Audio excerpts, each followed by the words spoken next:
Hey guys, it's the beginning of week 2. It's March 8th and we're off on a Monday. So today was actually not too hard of a day. It's a little bit different for us because we don't have customers on Monday. We're prepping for the week. We had a large order today, so there was quite a bit of work to do. I was listening to my phone mainly on headphones to podcasts and also listening to a book on Audible. And during breakfast, I had just gotten off the phone with a friend. We walked together when it's cold like this. I walk on my treadmill, she walks on hers, and we chat on the phone. It's our weekly check-in, and it was pretty easy to be off my phone after that during breakfast because we had been talking for an hour, so I was ready to set it to the side. And lunch was much the same way. I was still listening to a book on my headphones, just eating out in the seating area by myself. Dinner was later tonight. We had just watched a show we were talking about and discussing whether Brian should have Audible on his phone so he could listen to a book I just listened to today. So the big thing I'm thinking about now is trying to keep my phone upstairs during the day. I don't need it much after the morning after I'm listening to my podcasts or books. Then I post our pictures of food and baked goods to Facebook and Instagram, and after that I don't really need it with me. So that may be the new experiment for tomorrow at least. We'll see how it goes. I'll check in later. Hey guys, it's Tuesday, March 9th, and I just got finished working out. You can see my shiny sheen, and I did not take my phone to work other than this morning when I was listening to podcasts and a book on Audible while I was working. As I was posting pictures for our cafe onto our Facebook and Instagram pages, I was actually eating my breakfast after I did that.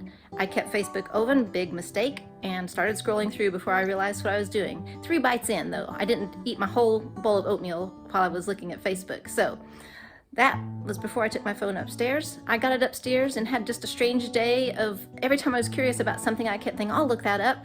Well, I couldn't because I didn't have my phone with me. But that was kind of a new deal for sure. Instead, I spent my time reading more from Mindless Eating. And one takeaway I found today was we will recognize if we try to really deprive ourselves or really read extra, like Thanksgiving full, like 1,000 calories more or 1,000 calories less, we'll really recognize that. But if we just do 20% more or 20% less, that's really hard to recognize. And that's a way to just gradually gain weight by 20% more or to gradually lose weight by 20% less. And if you're eating while you're looking at your phone, you're not going to be aware of what you're eating and you'll gradually eat too much. So that's a good takeaway from the book that I had today. We'll get on with it tomorrow again. See you then.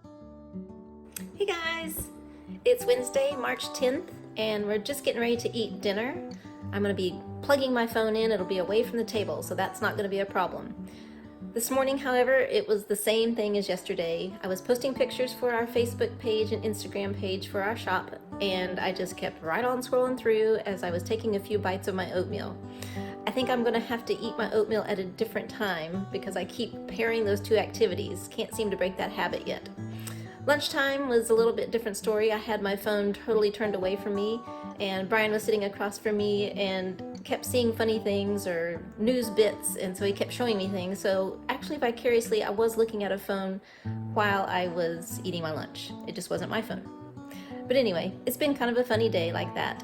We'll see how it goes again tomorrow. I'm gonna keep trying, and I'm gonna figure something out about this breakfast deal that I keep messing up. See you next time. Hey guys, it's Thursday, March 11th.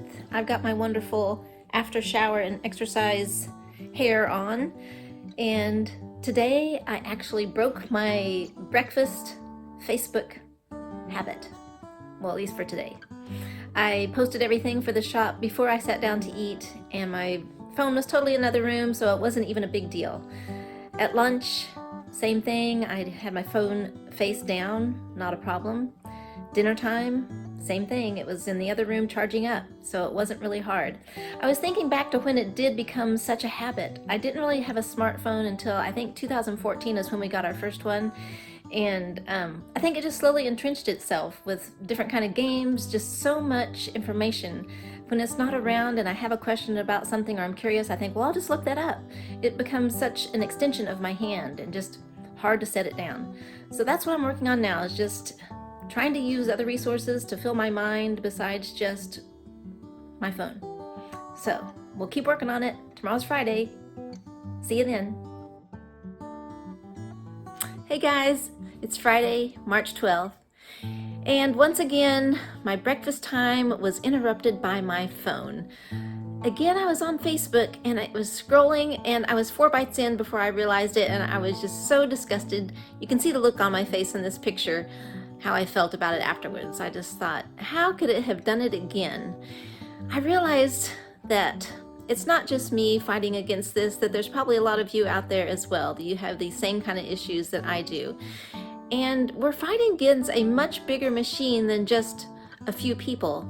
These are entire teams of people that work for large companies, that their whole job is to keep us putting our phones in our hands at all times of the day, as often as we can. And it's just something that is actually manufactured and created to keep us addicted. Do you guys have these same problems, or am I the only one fighting this? I sure hope I'm not alone. I'm not giving up though. I made it through lunchtime okay, so that was another meal that I did do correctly. We'll see how it goes at dinner time. I imagine I'll have my phone plugged in to charge up, so I won't have to worry about it. It's just that breakfast time keeps coming back to get me. Oh well, tomorrow's a new day. We'll see how it goes on Saturday. See you later. Hey guys, it's Saturday, March 13th, and I've made it through all 3 meals with one little snafu at snack time. I got through breakfast just fine and lunch, but then I was updating my Walmart order while I was eating a snack, and that didn't go too well because it paired my eating with my phone. But it wasn't Facebook at least, so there's a win. I did finish reading the book Mindless Eating, and I had read it a few years ago, so it was really good to update and just kind of refresh my mind on a lot of the things he talked about. One thing I will say is that the book was published in 2006, so at that point there was not even a smartphone around. It didn't come out until 2007. So his research didn't have anything about telephones. It did talk about the television, and I was just going to read a couple of statistics for you. He took a poll of 1,521 people, and 91% of the people said that they ate while they were watching TV. That's huge. And 62% of those people said they didn't sit down when they were eating. I found that kind of astounding. So, 2 things that I learned from that I thought were good takeaways. Anything that takes our focus off the food makes us more likely to overeat without knowing it.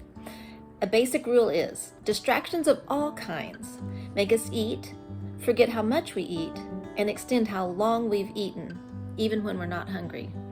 So those are good things to remember, and I'm still working on getting my hands off the phone while I have meals.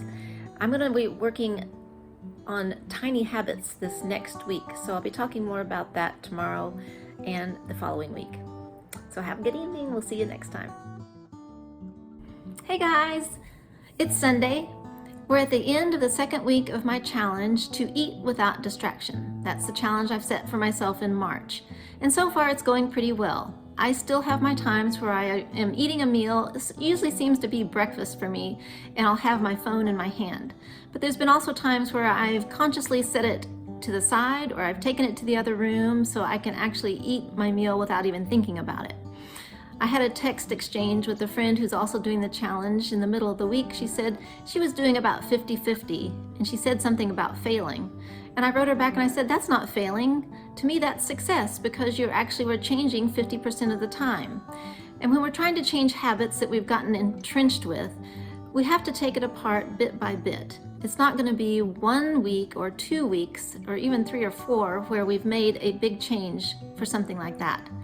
What we're going to look at in this next couple of weeks is a book that I read last year. It was published in 2020, and the book is called Tiny Habits by B.J. Fogg. He says, "The small changes that change everything" is the subtitle. It's a very interesting book, and he actually gives formulas for how to create habit change in your life, and how just doing one small thing can start to make a difference. So we're going to explore that in the weeks to come. I hope you're doing great, and we'll see you next time.